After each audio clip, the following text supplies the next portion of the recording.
teman-teman semua, kembali lagi dengan saya. Pada video kali ini, saya akan membagikan sebuah materi yang tidak kalah menarik, yaitu mengenai kurikulum Merdeka Belajar.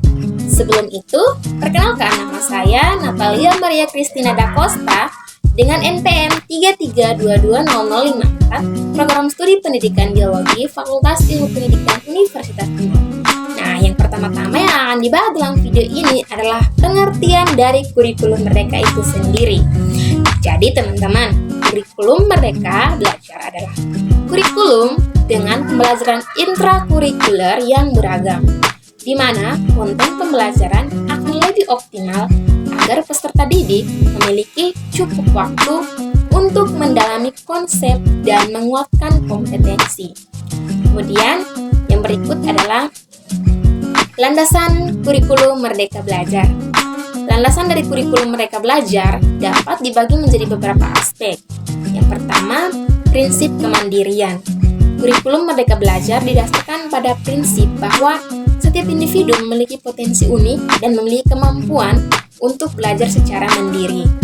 Dan yang kedua, pembelajaran berbasis kompetensi. Artinya, kurikulum Merdeka Belajar mendasarkan pendekatannya pada pengembangan kompetensi, bukan hanya pada penguasaan pengetahuan. Dan yang ketiga, pembelajaran seumur hidup. Artinya, kurikulum Merdeka Belajar mengakui bahwa pembelajaran tidak terbatas pada lingkungan sekolah atau usia tertentu. Siswa didorong untuk terus belajar sepanjang hidup mereka, baik dalam maupun di luar konteks formal pendidikan. Baik, yang ketiga kita akan membahas mengenai karakteristik kurikulum Merdeka Belajar secara singkat, padat, dan jelas. Yang berikut adalah sebagai berikut. Yang pertama, kemandirian.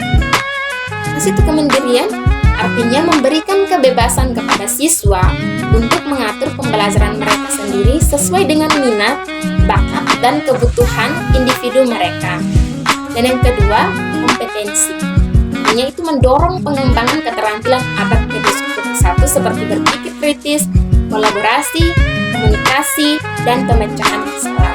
Yang ketiga, pembelajaran seumur hidup. Kita akan membahas mengenai implementasi. Implementasi meliputi yang pertama, pemilihan mata pelajaran. Siswa diberikan kebebasan untuk memilih mata pelajaran yang ingin mereka pelajari.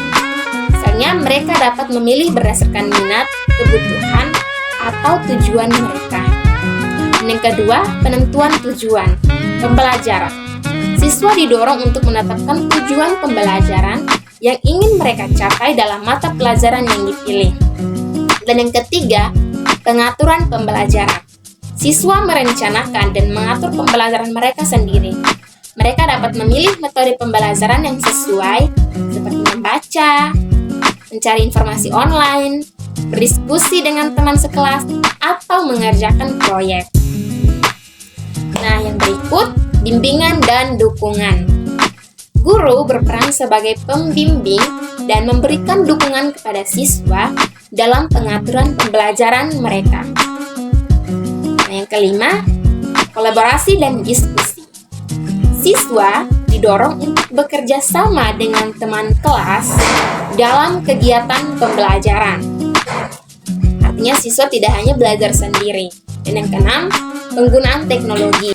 Dan yang terakhir mengenai sistem penilaian dalam kurikulum Merdeka Belajar. Yang pertama adalah penilaian formatif. Artinya, guru memberikan umpan balik secara terus-menerus kepada siswa selama proses pembelajaran.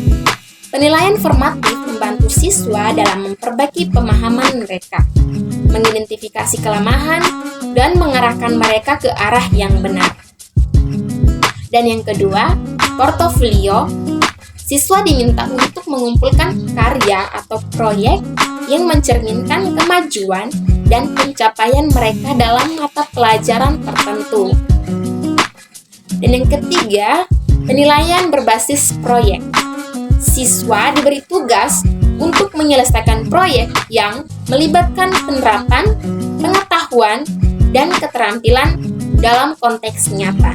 Nah, teman-teman, itulah beberapa materi yang saya bawakan dalam materi mengenai kurikulum Merdeka Belajar. Semoga apa yang saya sampaikan dapat bermanfaat bagi teman-teman semua. Sekian. Sekian dan terima kasih.